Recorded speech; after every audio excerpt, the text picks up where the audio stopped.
क्या है, work, power and energy. ठीक है, तो पहले हमने क्या पढ़ा, मोशन पढ़ा। मोशन क्या होता है कि किसी ऑब्जेक्ट के पोजीशन में चेंज हो रहा है, ठीक है ना, ठीक है ना, पोजीशन में चेंज हो रहा है with in a specified time.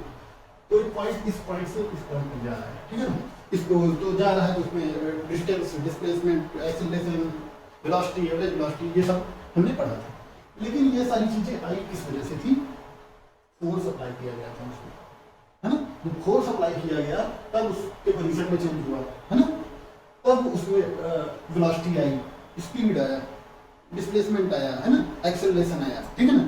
अगर कंटिन्यूअस फोर्स अप्लाई किया गया है वेरिएबल, तो क्या आएगा, एक्सेलरेशन आ जाएगा उसमें, ठीक है ना, नहीं तो अगर कांस्टेंट फोर्स अप्लाई किया गया तो वेलोसिटी आएगा, ठीक है।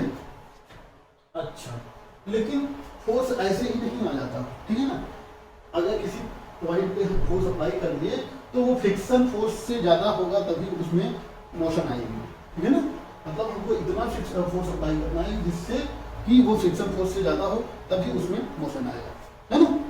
तो कायदे से हमको पहले फ्रिक्शन फोर्स पढ़ना चाहिए था, फिर फोर्स पढ़ना चाहिए था, फिर ये मोशन इन स्ट्रेट लाइन या मोशन इन प्लेन पढ़ना चाहिए, लेकिन उन सब सारी चीज़ों का यूज इसमें आता है, इस वजह से उसको, ठीक है ना।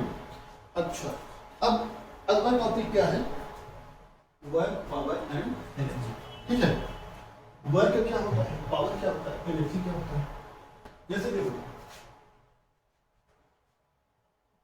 कोई है, ठीक है, कोई ब्लॉक 100 kg है, ठीक है, यहाँ से उठा के यहाँ ले गया, यहाँ से उठाकर यहाँ ले गया, ठीक है, 100 kg, ठीक है, ये कितना डिस्टेंस ले गया, 5 किलोमीटर। जैसे कोई बैग है ना, गाड़ी से उतार के उसको गोदाम में लेके जाना है, ठीक है ना, ये कितना, मतलब 100 मीटर मान लेते हैं, ठीक है ना, 100 मीटर दो गाड़ी से, ठीक है।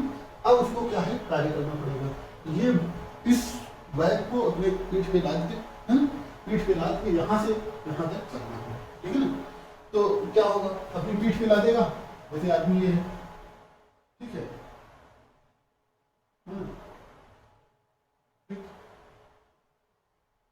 ऐसे लाद के ले चला, लेके गया, ठीक, इस पे mg फोर्स नीचे लगा है, ठीक, इसकी पीठ इस पे नॉर्मल रिएक्शन लगा दी, ये बैलेंस हो गया, है ना। ये क्या किया, अब आगे की तरफ फोर्स लगाएगा, इसमें जितनी सामर्थ्य होगी, जितना खाना खाया रहेगा, जितना मोटा रहेगा, है ना, ठीक है, आगे फोर्स लगा दिया ये, अब इसके पैरों पे आगे बढ़ने के लिए फ्रिक्शन फोर्स जरूरी है, नहीं तो फिसल जाएगा, है ना। तो माना फ्रिक्शन फोर्स से ज्यादा फोर्स लगा दिया तो ये आगे लेके चला गया, यहाँ से यहाँ तक पहुँच रहा है, ठीक है, तो यहाँ ले जाके भटक दिया, ठीक है ना। तो वो क्या करेगा, बोलेगा कि हमने इस बैग को यहाँ से यहाँ तक ले जाके रख दिया, है ना, तो वर्क क्या हो जाएगा, हमने इस फोर्स को यहाँ से यहाँ तक डिस्टेंस तक ले जाके रख दिया, तो इस वर्क के हिसाब से हमको पैसा दो। हमने सब एक बोरी को ले जाके रख दिया तो वो 10 रुपये 20 रुपये दो, है ना, तो वो अपने वर्क के हिसाब से उसे पैसा मांगेगा, ठीक है ना। क्या करेगा, अपने वर्क के हिसाब से, मतलब फोर्स का मेजरमेंट कैसे हो रहा है, वर्क से हो रहा है ना। अच्छा, अब एनर्जी क्या होती है, एनर्जी जैसे इसमें क्या है, गाड़ी में 20 बैग है, ये वैन है, ठीक है, इसमें क्या है 20 बैग है, ठीक है। ये थोड़ा हेस्ट कुछ आदमी था, बोला कि 20 बैग हम यहाँ से यहाँ तक लेके जाएंगे, 20 बैग रखने का काम करेंगे, कार्य करेंगे, वर्क करेंगे, 20 बैग रखने का वर्क करेंगे गोडाउन में, लेकिन हमको कितना है, 500 रुपया चाहिए, ठीक है ना। तो क्या किया वो, उसके पास एनर्जी थी, एनर्जी कैसे मिली, भोजन से मिली, उसके अंदर एनर्जी स्टोर थी, वो क्या है 3-4 घंटे में ये बैग यहाँ से लेके यहाँ तक रखा, ठीक है ना। तो एनर्जी क्या होती है, स्टोर फॉर्म में होती है एनर्जी, एक काइनेटिक एनर्जी, एक पोटेंशियल एनर्जी। पोटेंशियल एनर्जी क्या है, किसी ऑब्जेक्ट में स्टोर्ड होती है, काइनेटिक एनर्जी क्या होती है, मोशन की वजह से होती है ना। अच्छा, एनर्जी, अब पावर, ठीक है। अब मानो 20 बैग क्या है, 100 kg के हैं, देखो थोड़ा दुबला पतला आदमी होता जिसके अंदर उतनी एनर्जी स्टोर नहीं होगी, तो 10 बोरी ले जाने में उसकी हालत खराब हो जाएगी, बोलेगा अब हम दूसरे दिन करेंगे, है ना। तो मतलब उसके अंदर एनर्जी कम है तो वो कम फोर्स लगा पाया, कम कार्य कर पाया, ठीक है ना। तो फोर्स का मेजरमेंट तो कार्य कर रहा है ना, लेकिन कार्य का मेजरमेंट कौन कर रहा है, एनर्जी, है ना, समझना। अब देखो इधर क्या होगा, ये दो दिन में करेगा, है ना, मजबूत आदमी एक ही दिन 20 बोरी फेंक देगा उठा के, है ना। लेकिन देखो अब क्या है, 100 kg की बोरी है, ठीक है, 100 kg की है, वो अगर पावरफुल आदमी है, पावरफुल आदमी है तो बोलेगा कि अच्छा ठीक है, वो उठा लेगा 100 kg, है ना, मतलब पावर लगा लेगा, ये फोर्स लगा लेगा, ठीक है, ये फोर्स लगा लेगा। और यहाँ अगर कोई कमजोर आदमी है तो इतना पावर नहीं है उसके पास, है ना, तो वो क्या करेगा, बोलेगा इतना तो हमसे नहीं उठ पाएगा, 50 kg दो तो हम उठा लेंगे, ठीक है ना। तो 50 kg के वो 40 चक्कर तक लगाएगा, ठीक है ना। तो क्या है पावर, पावर क्या होता है, rate of change of work, है ना, पावर होता है मतलब वर्क प्रति सेकंड कितना हो रहा है, ठीक है ना। अब देखो सेम वर्क है, दुबला आदमी 40 चक्कर लगा रहा है, मतलब 40 चक्कर लगाने में ज्यादा टाइम जाएगा, दुगना, है ना। मजबूत आदमी है वो 20 चक्कर में, कम टाइम में। तो rate of change of work is equal to power, है ना, मतलब मजबूत आदमी की पावर दुगनी है, कमजोर आदमी की पावर अधिक, है ना, समझ में। एनर्जी क्या होती है, जितना खा पी के आएगा उतने फोर्स लगाएगा तो वर्क करेगा, समझ में। अच्छा तो अब हम टॉपिक पे आते हैं, ये तो कॉन्सेप्ट के लिए था कि ये सब होता क्या है, ठीक है। वर्क क्या होता है, वर्क की डेफिनेशन लिखते हैं। Work it is, work is product of force in the direction of displacement to displacement, है ना, देते हैं magnitude of displacement, magnitude of, ठीक है ना। Work is product of force in the direction of displacement to magnitude of displacement, ठीक है ना। देखो ऐसे जैसे ये लोग ओलंपिक में दौड़ रहे थे, ठीक है, ठीक?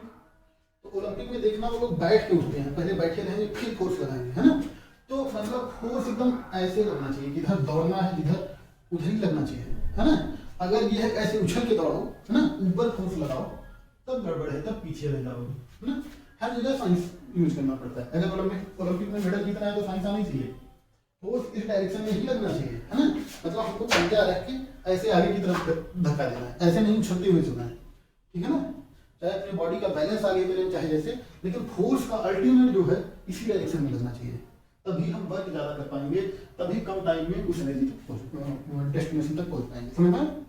ठीक, अगर ऐसे फोर्स लगा दिए ऐसे तो दिक्कत होगी, पिछड़ जाओगे, समझ में। ये काफी प्रैक्टिस करते हैं वो लोग, बचपन से प्रैक्टिस करते हैं, तब ओलंपिक में गोल्ड मेडल ला पाते हैं, ठीक है ना। हाँ तो ना, तो ये क्या बोल रहा है, जैसे ये देखो, ठीक, ये दौड़ रहे हैं, इधर फोर्स लगाई ये 200 न्यूटन, है ना, ये हॉरिजॉन्टल से 0 डिग्री पे। अब ये हमने माना इंडिया वाला है, कौन सा, इंडिया वाला है। अब ये ठीक है, ये क्या है, यूएस वाला है, ये इससे 30 डिग्री पे, यहाँ पे जो फोर्स लगाया पंजों से 30 डिग्री पे लगा दिया, ठीक है ना। तो ये भी क्या है, 200 न्यूटन पे लगाया, लेकिन इसका काम का फोर्स जो होगा, जो इसका काम का फोर्स होगा वो इस डायरेक्शन में होगा, क्योंकि इस डायरेक्शन में दौड़ना है ना, तो काम करने वाला फोर्स इसका जो होगा इंटू cos 30, cos 30 मतलब क्या हो गया, 200 इंटू √3/2, मतलब √3 क्या होता है, 1.73, मतलब 173 न्यूटन के आसपास ही फोर्स लगा। जब ये कम फोर्स लगा कम वर्क करेगा, है ना, इसको ज्यादा टाइम लगेगा डिस्टेंस कवर करने में, ये जीत गया, समझ में आया, ठीक है ना। तो वह यही बोल रहा है कि work is product of force in the direction of displacement. तो वर्क जो होगा, जो इसको वर्क करना है, अगर 400 मीटर की रेस, 400 या 1 किलोमीटर की रेस करना है, तो वर्क इज इक्वल टू क्या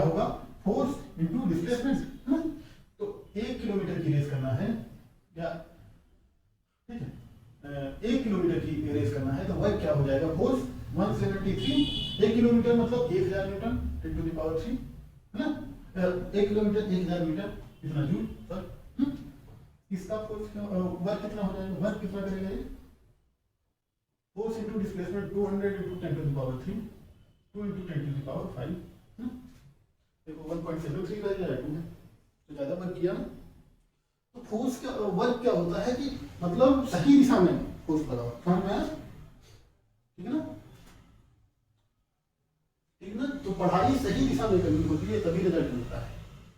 अगर पढ़ाई किसी एंगल पे कर दिए तो रिजल्ट नहीं मिलता, है ना, क्योंकि पूरा फोर्स लगता ही नहीं, ठीक है ना। जैसे सक्सेस अगर नीट ये है, जैसे नीट ये है टारगेट, है ना, और हम यहाँ पे हैं 10वीं में 11वीं में पास कर चुके, ठीक है। अगर हमारा फोर्स इधर रहेगा तभी वर्क डन हम सबसे जल्दी कर पाएंगे, है ना। अगर फोर्स इधर चला गया, हमारा फोर्स मतलब फोकस, है ना, इधर मतलब कि इधर तो जा रहा है लेकिन थोड़ा यूट्यूब पे मूवी देख लिए, है ना, फिर व्हाट्सएप पे ये कर लिए वो कर लिए, तब देखो ऐसे ही निकल जाएगा, नीट यहाँ रह गया हम इधर निकल गए, ठीक है ना।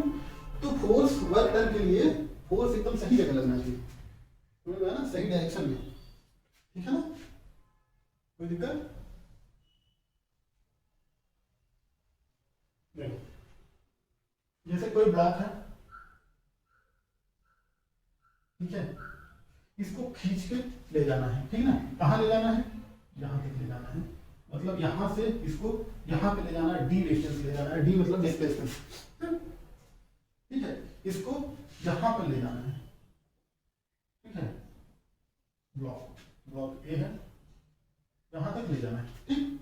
तो क्या किए, इधर हम फोर्स लगा देंगे, लेकिन फोर्स हम थोड़ा सही नहीं लगाए, ठीक है, फोर्स ऐसे लगते हैं, यहाँ से जैसे रस्सी बांध के खींच रहे हैं, लेकिन रस्सी थोड़ी ऊपर चली गई तिरछी, है ना। तो दिक्कत ये हो गया कि ये फोर्स हमारा जो इफेक्टिव फोर्स होगा, है ना, अगर इसका कंपोनेंट करेंगे, ये एंगल थीटा है, क्या हो जाएगा, हॉरिजॉन्टल कंपोनेंट ये आ जाएगा एफ cos थीटा, ये एफ sin थीटा, तो काम यही करेगा, ले जाने का काम यही करेगा, देखो कैसे, इसका मास mg होगा, है ना, और इधर नॉर्मल रिएक्शन इधर लगाएगा ये सरफेस, है ना, नॉर्मल रिएक्शन, और इसी डायरेक्शन में एफ sin थीटा भी आ गया, है ना, इधर फ्रिक्शन फोर्स लग गया, है ना। तो मूव कराने का एक्सेलरेशन डिस्प्लेसमेंट किसकी वजह से होगा, मोशन किसकी वजह से होगा, इसकी वजह से ना, ऊपर वाला तो, है ना, तो है कोई दिक्कत, समझना। तो वर्क करने के लिए फोर्स एकदम जिस डायरेक्शन में हमको चलना है उसी डायरेक्शन में फोर्स लगाना होता है, ठीक है ना। तो work done is equal to work done W is equal to F cos theta into F cos theta into displacement, ये भी वेक्टर है, ये भी वेक्टर है, लेकिन यहाँ पे मैग्नीट्यूड है, डिस्प्लेसमेंट वेक्टर होता है ना, फोर्स भी वेक्टर है, लेकिन यहाँ मैग्नीट्यूड दिए तभी तो कंपोनेंट्स का है, डिस्प्लेसमेंट यहाँ से यहाँ तक की डिस्टेंस क्या है, इसका मैग्नीट्यूड दिए, डायरेक्शन दिए, है ना। अब देखो ये क्या हो जाएगा, vector F dot vector T, दो वेक्टर्स का scalar product, dot product, sorry, है ना, लेकिन ये क्या आएगा, स्केलर क्वांटिटी आएगा, वर्क वेक्टर नहीं, वर्क स्केलर है ना, क्योंकि डॉट प्रोडक्ट है, ठीक है ना। तो work done equal to vector F dot vector, लिखो क्वेश्चन क्या कह रहा है, एक्स वाई प्लेन में एक पार्टिकल है ना, क्या है 2,3 से 3,0 तक जा रहा है, क्या है 2,3 से, है ना, 2,3 से, है ना, ये क्या है 2,3 y3 है ना, y3 x2 है ना, फिर ये कहां तक जा रहा है 3,0 तक,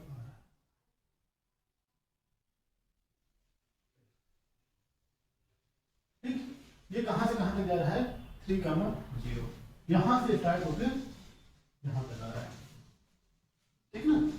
लेकिन पार्टिकल पे जब फोर्स लगाया जा रहा है, कौन सा फोर्स लगाया जा रहा है, ये फोर्स लगाया जा रहा है, ऐसे कुछ वेक्टर एफ क्या है 4i प्लस 3J, न्यूटन का फोर्स लगाया जा रहा है वो इधर आ रहा है, ठीक है ना, नहीं 3I plus 4J, 3I plus 4J, ठीक है। तो अब बताना है कि find work done on the particle to move from this point to this point, है ना। तो अब देखो, अगर ये पॉइंट P हो गया, ये Q हो गया, डिस्प्लेसमेंट वेक्टर क्या हो जाएगा, डिस्प्लेसमेंट वेक्टर बताओ, displacement vector equal to, displacement क्या बताया था, फाइनल माइनस इनिशियल के इनिशियल माइनस फाइनल, तो फाइनल ये है ना, यहाँ पे जा रहा है, इनिशियल ये, तो क्या हो जाएगा, या तो इसको पोजीशन वेक्टर के फॉर्म में OQ माइनस OP वेक्टर, ठीक है ना, या इसको लिख सकते हैं फाइनल इनिशियल, है ना, फाइनल माइनस इनिशियल। तो फाइनल का पोजीशन वेक्टर क्या हो गया, OQ क्या हो गया, 3I कर प्लस 0J कर माइनस OP क्या हो गया, ये वेक्टर 2I कर प्लस 3, है ना, ये I से I का माइनस होगा, वेक्टर I कर और 0 माइनस 3 मीटर, है ना। अब वर्क डन क्या होगा, work done equal to vector F dot vector, vector F क्या है, 3I cap plus 4J cap का डॉट प्रोडक्ट क्या है, I कैप माइनस 3, ना। डॉट प्रोडक्ट में क्या हमने पढ़ा था, लाइक को आपस में मल्टीप्लाई कर लेते हैं, लाइक को, है ना, ये पढ़े थे, 3 इंटू 1 माइनस 4 इंटू 3, कितना हो जाएगा, 3 माइनस कितना होगा, और माइनस 9, सर माइनस 9, ठीक है, माइनस 9 मतलब वर्क हम कर नहीं रहे हैं, फोर्स वर्क नहीं कर रहा है, वर्क मतलब पार्टिकल फोर्स पे वर्क कर रहा है,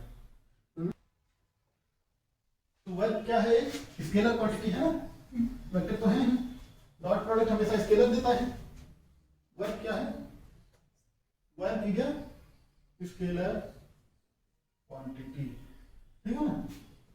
उसके बाद वर्क क्या है, इसकी यूनिट क्या होती है, फोर्स मतलब न्यूटन मीटर, है ना, या इसी को जूल कहते हैं, ठीक है ना। अब इसकी डायमेंशन क्या होती है, डायमेंशन होती है ML L2 हो गया T पावर माइनस 2, ठीक है ना। एटम्स जो रेडिएशन पड़े थे, इलेक्ट्रॉन वोल्ट वहां पे, है ना, मतलब 1 इलेक्ट्रॉन वोल्ट एनर्जी, है ना, तो फिर 1 कैलोरी इक्वल टू 4.186, ये क्या है, ये क्या है, रेडिएशन के लिए है, ये क्या है, हीट के लिए है। अब ये जो बता रहा हूं, ये है 1 kilowatt hour, 1 kilowatt hour is equal to 3.6 into 10 to the power 6 joule, is equal to 3.6 into 10 to the power 6 joule. ये क्या है, इलेक्ट्रिसिटी, ये 1 किलोवाट आवर को एक यूनिट कहते हैं, यूनिट, है ना, जो बिजली के मीटरों की बिलिंग होती है यूनिट के हिसाब से होती है ना। तो जैसे मीटर रीडर आएगा, बता देगा इस महीने में आपकी खपत 200 यूनिट हुई है, मतलब 200 किलोवाट आवर, है ना। अगर इसको एनर्जी में कन्वर्ट करेंगे तो उससे इतने से मल्टीप्लाई कर देंगे, एनर्जी आता है जूल में, ठीक है। ये मतलब बेसिक चीज है ना, बाद में याद करनी है, तो अभी से देखते हो, बेटा नहीं?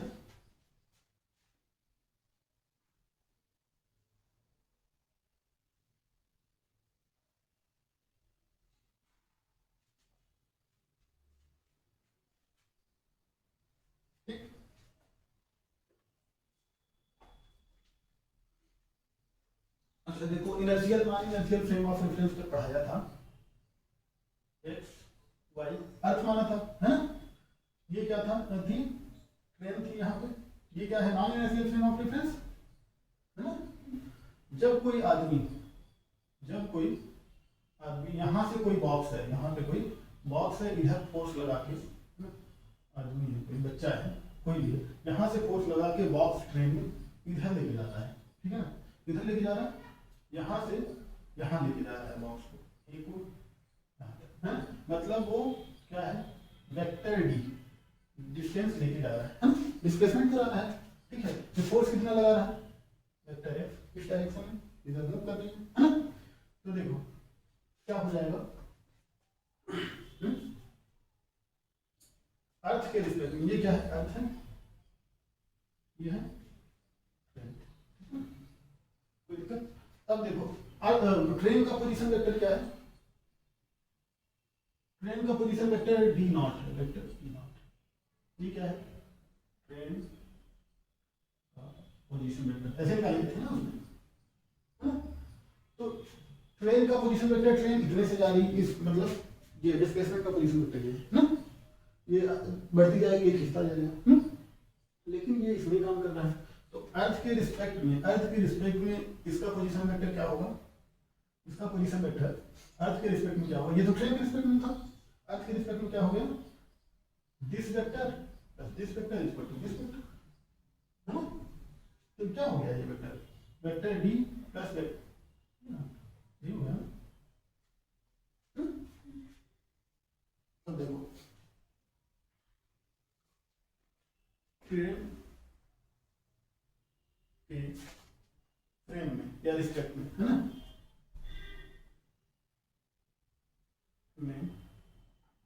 ट्रेन में किसी बॉक्स को वेक्टर एफ फोर्स से वेक्टर डी डिस्टेंस मूव कराने में या वर्क क्या होगा, वर्क क्या हो जाएगा, W equal to vector F dot vector D, है ना। लेकिन ये क्या है, ट्रेन के रिस्पेक्ट में है, अर्थ के रिस्पेक्ट में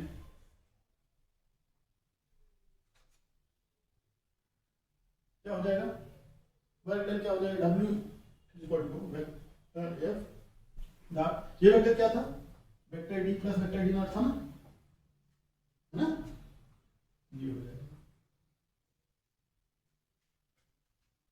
ठीक है। डी नॉट क्या है, position vector of train with respect to earth, है ना, देखो हो गया, देखो, है ना। दो तरीके का होता है फोर्स, क्या होता है, पहला कंजर्वेटिव फोर्स, दूसरा नॉन कंजर्वेटिव फोर्स, ठीक है। कंजर्वेटिव फोर्स क्या होता है, यह वर्क डन, इसमें वर्क डन पाथ पर डिपेंड नहीं करता, ठीक है ना, इसमें वर्क डन पाथ पे डिपेंड नहीं करता है। ये फोर्स, इन फोर्स का एग्जांपल क्या है, ग्रेविटेशनल फोर्स, दूसरा क्या है, इलेक्ट्रोस्टैटिक फोर्स, ठीक है। और ये पाथ पर डिपेंड करता है, पाथ पर डिपेंड करता है। एग्जांपल क्या है, फ्रिक्शन फोर्स, है ना, सतह पर डिपेंड करता था, खुरदरी सतह थी ज्यादा लगता था, स्लिपरी थी तो कम लगता था, बर्फ में कम लगता था, है ना। Friction force, viscous force, viscous मतलब लिक्विड जब फ्लो होता है ना, तो अगर पाइप में पानी लिक्विड फ्लो कराए तो तेजी से फ्लो होगा, क्योंकि उस पर विस्कोसिटी मतलब कम फ्रिक्शन लगेगा, है ना। अगर वही खुरदरी सतह से कराए धीरे धीरे जाएगा, ठीक है ना, उसकी भी एनर्जी लॉस होती है।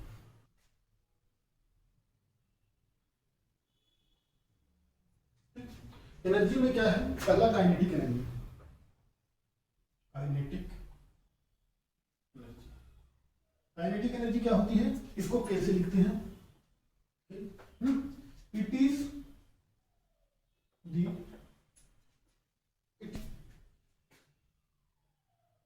Energy by a body by virtue of motion. मतलब किसी बॉडी में मोशन के कारण जो एनर्जी आती है वो क्या होती है, काइनेटिक एनर्जी होती है, ठीक है। तो काइनेटिक एनर्जी के equal to half mv square, ये इसका फार्मूला है, ठीक ना, हाफ mv स्क्वायर, ठीक। काइनेटिक एनर्जी का यूनिट क्या होती है, एनर्जी की यूनिट क्या है, जूल, है ना। अब इसकी देखो यूनिट क्या है, यूनिट क्या है, किलोग्राम, है, मीटर स्क्वायर पर सेकेंड स्क्वायर, है ना। डायमेंशन क्या है, डायमेंशन क्या है, m l2 the power minus. देखो वर्क के बराबर डायमेंशन है, इसके यूनिट भी वर्क के बराबर है, इसका मतलब एनर्जी वर्क ही है एक तरीके से, है ना। एनसीईआरटी का एग्जांपल है, एनसीईआरटी का एग्जांपल है ना। क्या है, कोई लकड़ी का कुछ ये रखा गया है ना, उस पे एक बुलेट से गन से फायर किया जा रहा है, ठीक है। बुलेट से क्या है फायर किया जा रहा है, जब बुलेट यहाँ पे है, इसके पास में है, बुलेट का मास क्या है, स्पीड की स्पीड क्या है, इनिशियल स्पीड क्या है 200 metre per second, 200 metre per second, और ये कितने की है, 2 सेंटीमीटर की मोटी है ना लकड़ी, है? इस पे फायर किया जा रहा है, ठीक है। 50 ग्राम की, इसका मास कितना है बुलेट का, 50 ग्राम, ठीक है ना। तो जब ये यहाँ से इसको छेद करके ऐसे ऐसे छेद करके होल करके इसमें से निकल रही है ना, ठीक है। यहाँ पर किसी स्पीड से निकली, माना फाइनल वेलोसिटी, ठीक है। तो यहाँ पे इसकी काइनेटिक एनर्जी, जो फाइनल काइनेटिक एनर्जी है वो सिर्फ 10% बची है। यहाँ पे जो काइनेटिक एनर्जी थी, काइनेटिक एनर्जी की आई थी, तो यहाँ 10% ऑफ की आई। तो क्या पूछा है कि final speed, emergent speed, emergent speed of bullet ना, तो ना ये देखो क्या होगा। अब ये देखो initial kinetic energy equal to KI equal to half mvi square, है ना, 1/2 m क्या है 50 ग्राम, लेकिन जूल में नहीं आएगा, अगर किलोग्राम में बदले जूल में आ सकता है, आ जाएगा, है ना, बाय 1000, है ना, इनटू होल स्क्वायर, कोई दिक्कत।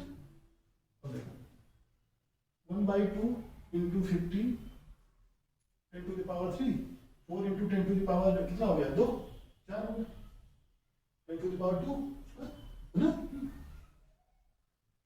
देखो 10 टू द पावर, तो ये घटा तो 10 बचा, तो ये क्या हो गया, तो 100 इंटू 10 मतलब 1000 जूल, ठीक है, कोई दिक्कत। अच्छा,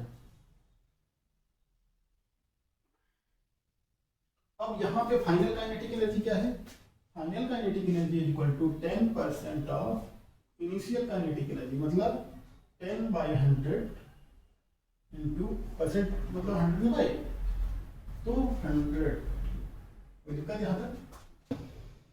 ये final is equal to half mv final square is equal to 100 joule, तो v final square is equal to 200 upon 50 gram, है ना, ये जूल है, ठीक है। तो 200 अपॉन 50 बाई 1000, ये किलोग्राम में हो गया, ये क्या हो गया 4 into 10 to the power 3, V final equal to under root 4000। अगर अंडर रूट 4000 निकालेंगे ना, तो वी फाइनल इक्वल टू 10 अगर बाहर ले लिए, अंडर रूट 40 इंटू 100, 10 बाहर होगा, तो 6 से ऊपर ही मिलेगा,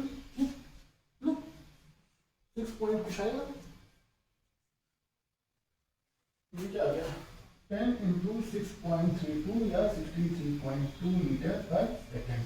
इतने स्पीड से देखो 200 से फेंकी गई 63 में निकली है ना, तो खत्म हो गई, 10% बची थी, लेकिन स्पीड उतनी ज्यादा है 10% से नहीं गई, ज्यादा से निकली है ना, करीब 30-32% से निकली है ना।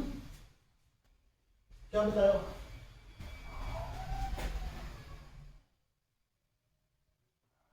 क्या बताया था, जैसे एक्सेलरेशन दिया है, एक्सेलरेशन दिया है, वेलोसिटी निकालनी है, क्या करना है हमको, acceleration equal to dv by dt, integral of a dt करते थे है ना। मतलब अगर at कर्व है, अगर at का कर्व है का ग्राफ है तो ये एरिया हो जाता था ना, नहीं याद है, तो integral a dot dt is area under the curve था। देखो कैसे, अगर एक्सेलरेशन ऐसे था ए और टी, ये बताया था ना, ये छोटी छोटी पट्टी काट के इसको जोड़ते थे, छोटा काट लिया, ये डेल्टा टी हो गया है ना, ये कितना हो गया डेल्टा ए हो गया है ना, ये डेल्टा ए हो, इधर देखो यहां से यहां तक क्या हो गया डेल्टा ए, इतना, इतने का एरिया क्या हो गया delta A into delta T, या इसको ए इंटू डेल्टा टी कहते थे, ये ए तो है ही, ए इंटू डेल्टा टी टाइम के लिए है ना, तो पूरे का एरिया आ गया। ऐसे छोटा छोटा छोटा छोटा पट्टी जोड़ते जाएंगे, इंटीग्रेशन मतलब जोड़ना है ना, बहुत स्मॉल इंटरवल के लिए, तो क्या आ जाता है एरिया आ जाता है, ठीक है ना, एरिया मतलब ये पूरा आ जाता है ना, जैसे हम निकालते नहीं थे स्क्वायर का एरिया क्या है ए स्क्वायर है ना, ट्राइंगल का ए इंटू बी है, वैसे इस कर्व का एरिया क्या आ जाएगा इंटीग्रल ए डॉट डी थी है ना, ठीक है, ट्राइंगल का एरिया 1/2 बेस इंटू हाइट है ना, तो वैसे हम निकालते थे, स्टैंडर्ड हम मान लिए हैं, लेकिन निकला सब ऐसे ही है, तो मैं ये क्या हो गया एरिया अंडर डी कर्व, या ऐसे निकाल दिए है ना। अगर हमको डिस्क्रीट फॉर्म में दिया है ऐसे यहां से यहां तक, एक्सेलरेशन अगर यूनिफॉर्म रहा है ना, एक्सेलरेशन और टाइम 3 सेकंड 5 सेकंड, और ये है माना हमें फोर्स मीटर पर सेकंड स्क्वायर है, ठीक, तो क्या हो जाएगा वेलोसिटी क्या हो जाएगी area under the curve, velocity equal to क्या हो जाएगा ए इंटू टी, वेलोसिटी क्या होता है, वेलोसिटी क्या हो जाएगा इधर देखो delta v by delta t equal to a, तो डेल्टा v क्या हो जाएगा यहां से यहां तक a इंटू डेल्टा टी, ये क्या है 4 इंटू 8 मीटर पर सेकंड, यहां से यहां तक यानी वेलोसिटी चली है, मतलब ये क्या आ गया a into delta T area under the curve, लेकिन ये किसके लिए है डिस्क्रीट है, देखो इतने इंटरवल के लिए फिक्स है ना, लेकिन यहाँ पे जब एकदम चेंजिंग है, हर एक पॉइंट पे चेंज हो रहा है, मतलब इंस्टेंटेनियस के लिए इंटीग्रेशन क्या आएगा, बताया था ना इंटीग्रेशन और इसमें इंटीग्रेशन डिस्क्रीट में है ना, समेशन डिस्क्रीट इंटीग्रेशन है ना। अच्छा ये समझ में आया, अब देखो ये क्या आ गया वेलोसिटी आ गई है ना, अब देखो वेलोसिटी से डिस्प्लेसमेंट कैसे निकालना है,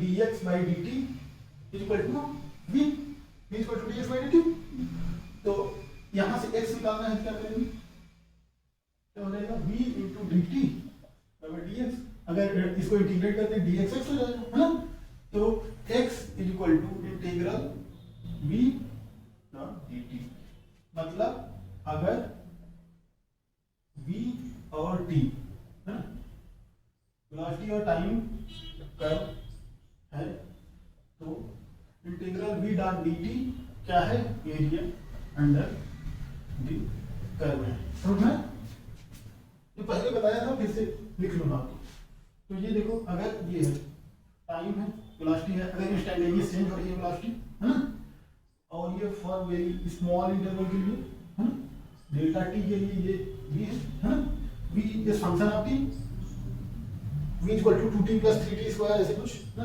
उसको फंक्शन ऑफ टी बोलते हैं, तो ये क्या हो जाएगा, x equal to integral v dot dt या एरिया अंडर दी कर्व। अगर डिस्क्रीट दिया हो तो ऐसे ग्राफ से निकाल लेंगे मल्टीप्लाई करके, ठीक है। अभी तक हम क्या पढ़ रहे थे, कांस्टेंट फोर्स, लेकिन कांस्टेंट फोर्स ऐसा कुछ होता है नहीं, है ना। अगर हम बाइक में एक्सेलरेटर भी दे रहे हैं तो ये कांस्टेंट थोड़ी हो पाता है, हिलता ही रहता है हमारा। अगर चाहे भी तो तब भी नहीं हो पाता।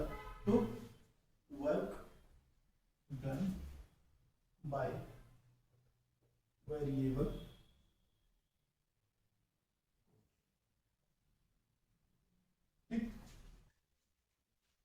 a constant force is rare। constant force दुर्लभ होता है, commonly आया variable force is encountered।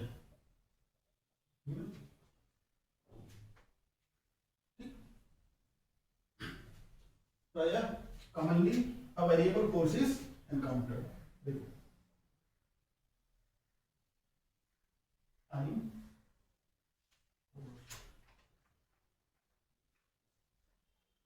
Distance के साथ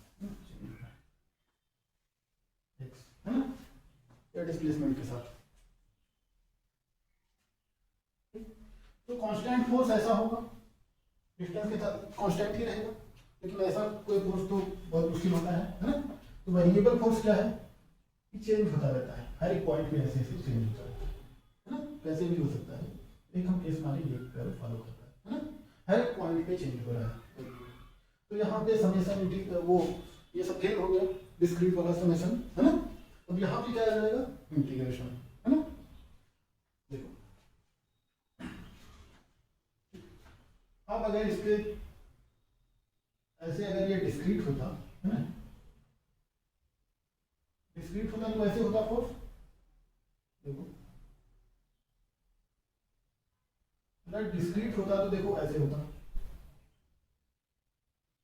ऐसे है, फिर ऐसे होता, फिर ऐसे कुछ होता, फिर ऐसे होता। डिस्क्रीट और ये बता चुका हूं, है ना, ये ऐसे होता, फिर और ऐसे होता, फिर ये ऐसे होता, है ना, फिर ये क्या होता, कब होता, फिर ये ऐसे होता, है ना, फिर ये ऐसे होता, ठीक। ऐसे मतलब ये डिस्क्रीट अगर होता, है ना। अगर ये तो क्या मान ले, 0, 1 मीटर, 2 मीटर, 3 मीटर, है ना, 4 मीटर, 5 मीटर, 6, 7, 8, 9, 10, 11, ये क्या है, मीटर में है, ये न्यूटन में है ना। ये क्या हो गया, 4, 5, 6, 7, 8, 9, है ना, इतना न्यूटन इधर जा रहा है, ठीक है ना। तो वर्क डन क्या होता है, वर्क डन क्या होता है, W equal to F dot D, है ना, ठीक है। तो मैग्नीट्यूड और डायरेक्शन, तो इसकी डायरेक्शन तो एक ही है, डायरेक्शन दे सकते हैं, है ना।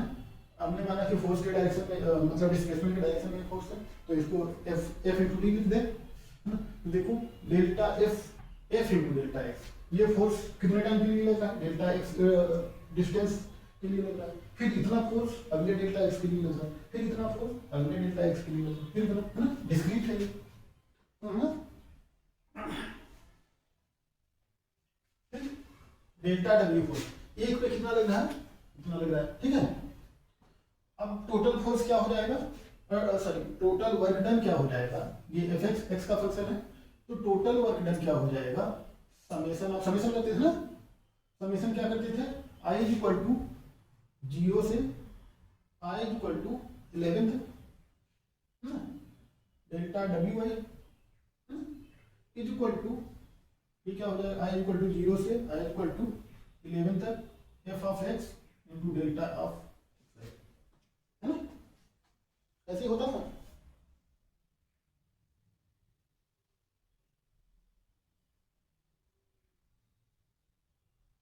ये क्या है, डिस्क्रीट के लिए है ना।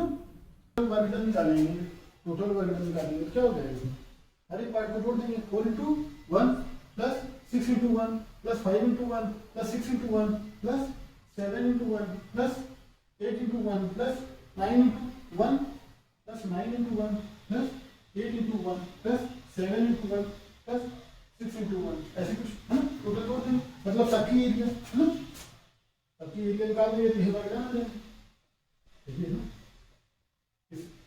ये रेक्टेंगल बनाना है ना ब्रेड्थ इनटू लेंथ लेंथ क्या है 4 से ब्रेड्थ क्या है x एरिया क्या हो जाएगा इसका ये हो जाएगा यही तो निकालना है f इनटू डेल्टा मतलब एरिया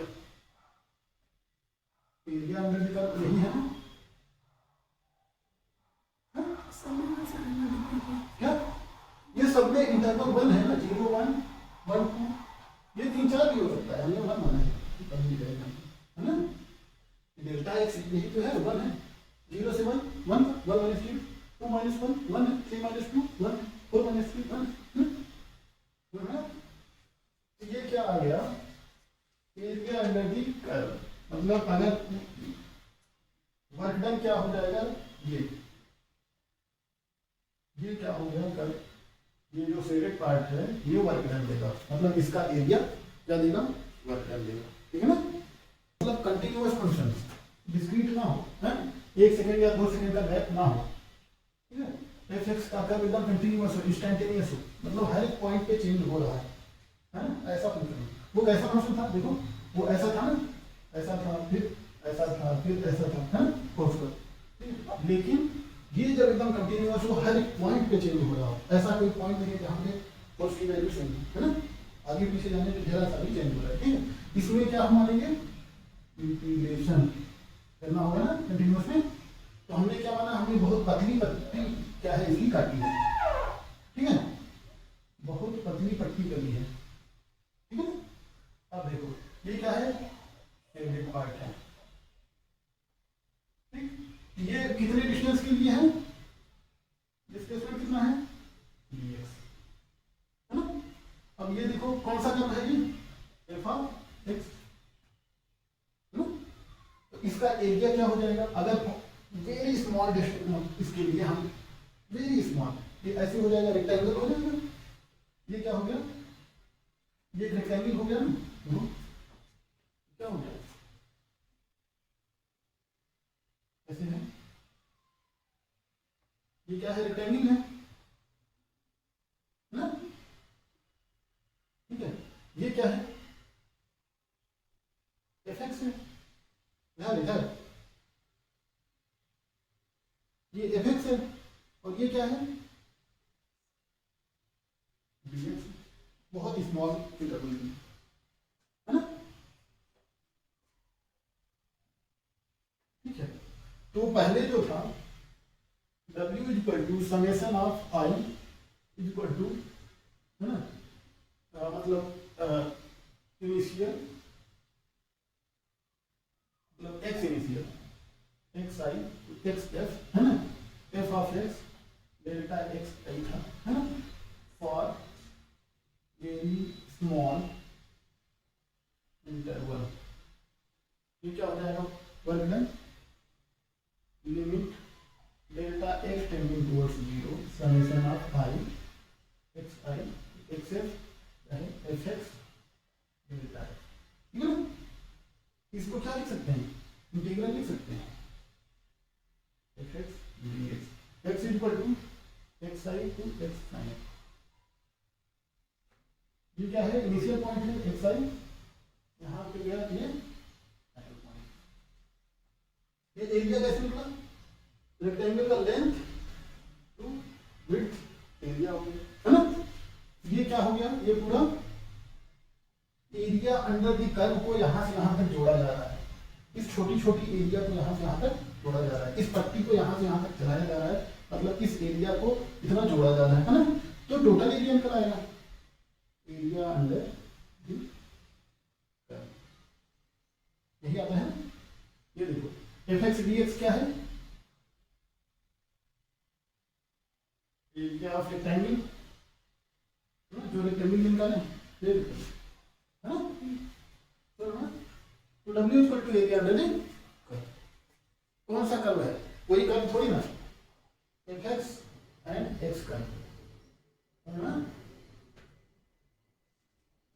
एनसीईआरटी का एग्जांपल है, एनसीईआरटी का एग्जांपल 6.5 है ना।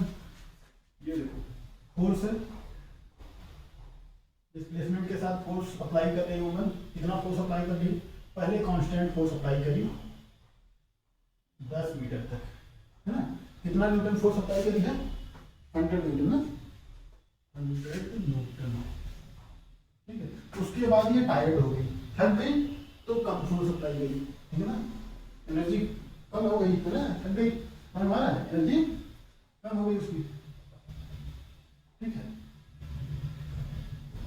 ये क्या है 50 न्यूटन, उसके बाद थकती गई तो लास्ट तक 50 न्यूटन, है ना। इसके बाद बहुत थक गई तो रुकी गई, ये 20 मीटर तक, है ना।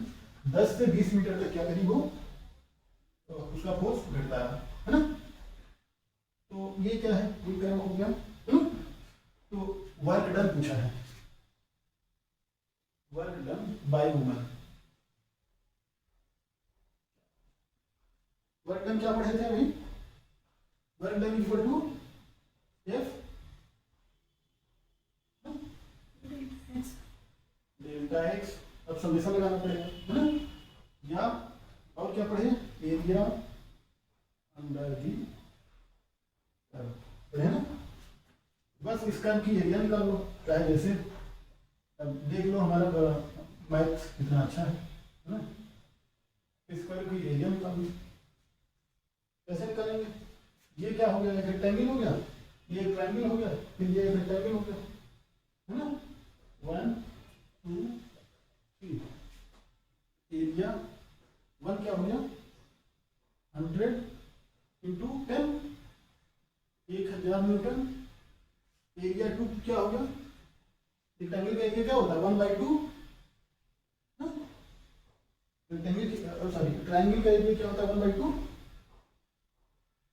बेस कितना है 20 - 10 10 इंटू हाइट 100 - 50, है ना। ये कितना हो गया 500 बाई 2 250 मीटर। एरिया 3 कितना हो गया,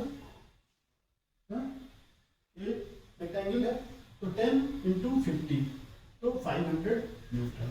तो वर्क डन क्या हो गया, W इक्वल टू तीनों एरिया का सम कर दिए, है ना। तो 100 plus 250 plus 500 equal to 1750 newton. बस दूसरा पार्ट क्या बोल रहा है कि अगर जो फ्रिक्शन है ऐसा था ना 20 मीटर है ना, ये 50 न्यूटन, ये 100 न्यूटन। अगर सरफेस पे क्या है 50 न्यूटन का फ्रिक्शन लग रहा है ना, तो उसको प्लॉट कीजिए, 50 न्यूटन का फ्रिक्शन लग रहा है तो ये क्या होगा एफएस होगा, एफएस क्या है 50 न्यूटन है, लेकिन ये माइनस होगा, हमेशा आगे वाले फोर्स को अपोज करेगा, है ना। ये क्या हो गया -50 न्यूटन, है ना, दिक्कत।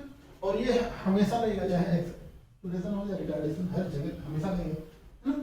यहाँ पे जब वो 50 न्यूटन से उसका एनर्जी कम हुई तो रुक गया, हिला नहीं उससे, ठीक। तो इसके द्वारा work done by friction force और सरफेस, है ना। सरफेस के द्वारा उस मोमेंट पे कितना वर्क डन हुआ 50 इंटू टोटल डिस्टेंस कितना चला 20, तो -1000 न्यूटन। मतलब ये सरफेस मतलब फ्रिक्शन फोर्स द्वारा वर्क डन हुआ। Work energy for a variable, किसी वेरिएबल फोर्स में क्या है वर्क और एनर्जी में ये रिलेशन बताता है, ठीक है ना। अभी हम काइनेटिक एनर्जी पढ़े थे, क्या होता है 12 mv², है ना।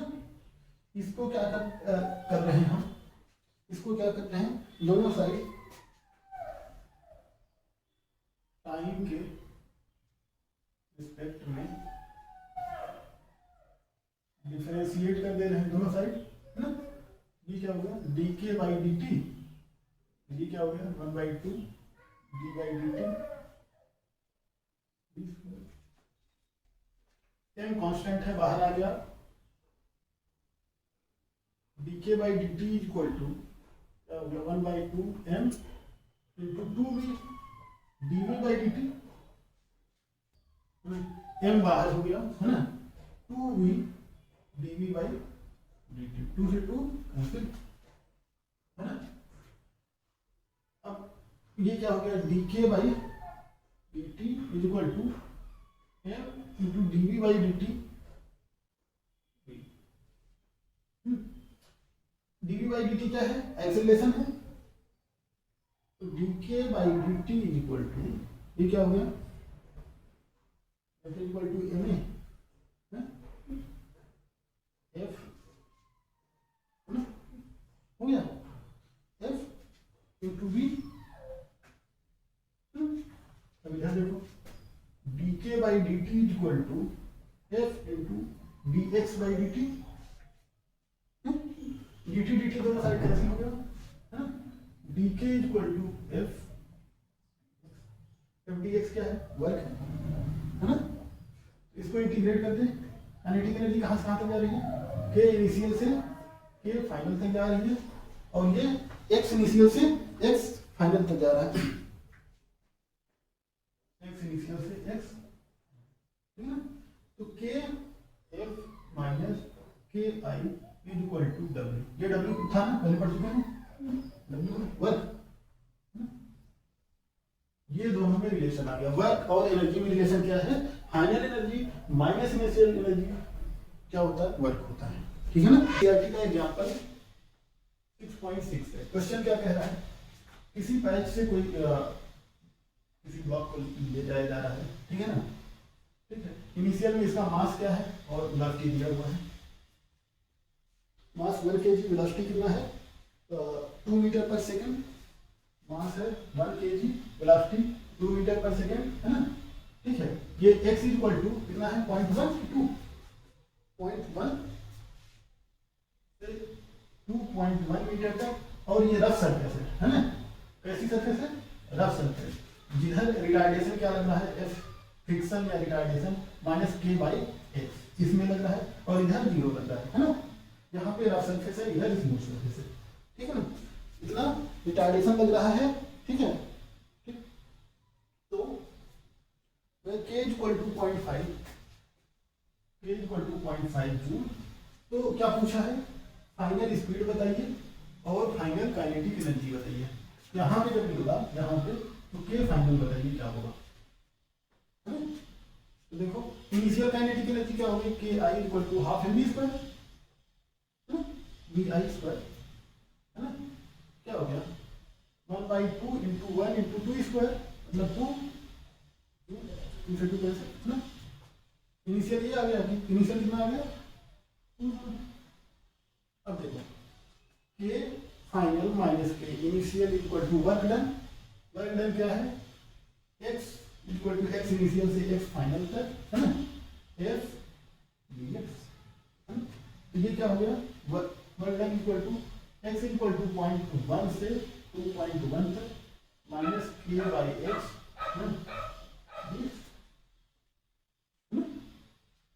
अब इसका इंटीग्रेशन क्या हो जाएगा, माइनस k बाहर आ जाएगा, कांस्टेंट 1/x का इंटीग्रेशन क्या होता है, ln x, ये कहां से कहां तक जा रहा है, 0.1 से 2.1 तक, ठीक है ना। ln मतलब log of x base e है इसका, है, तो ये क्या हो गया minus k ln 2.1 minus ln 0.1, ये समझ में आ रहा है। अब ln a minus ln b क्या हो जाता है, log of a minus log of b क्या होता है, log of a by b, है ना, ये क्या हो जाएगा 2.1 डिवाइडेड बाई 0.1, ठीक है।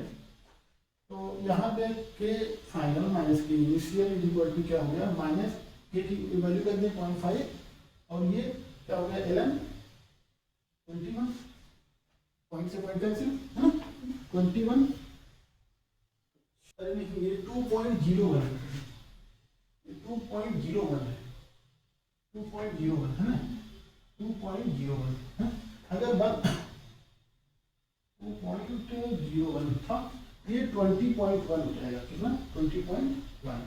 अगर इसको हम रफली 20 मान लें, अगर इसको क्या मान लें हम, 20 मान लें, तो के एफ इज इक्वल टू के आई माइनस 0.5। अब एल एन को लॉग में बदलते हैं। एल एन को लॉग में कैसे बदलेंगे? बेस ई है तो 10 में लाएंगे, कैसे लाएंगे? 2.303 इंटू लॉग ऑफ 2 इंटू 10, 20 को 2 इंटू 10 लिख सकते हैं। के इनिशियल कितना था?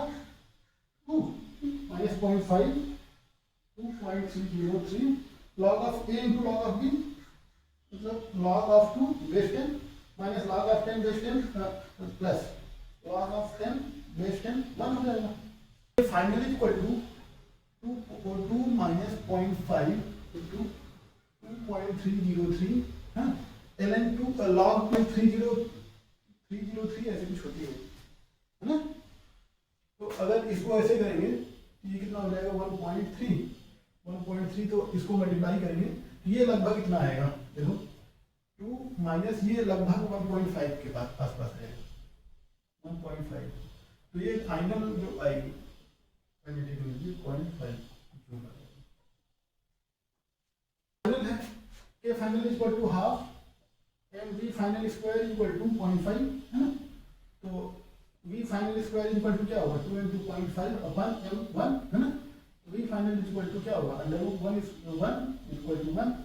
तो वी फाइनल क्या हो जाएगा? V final equal to 1 metre per second.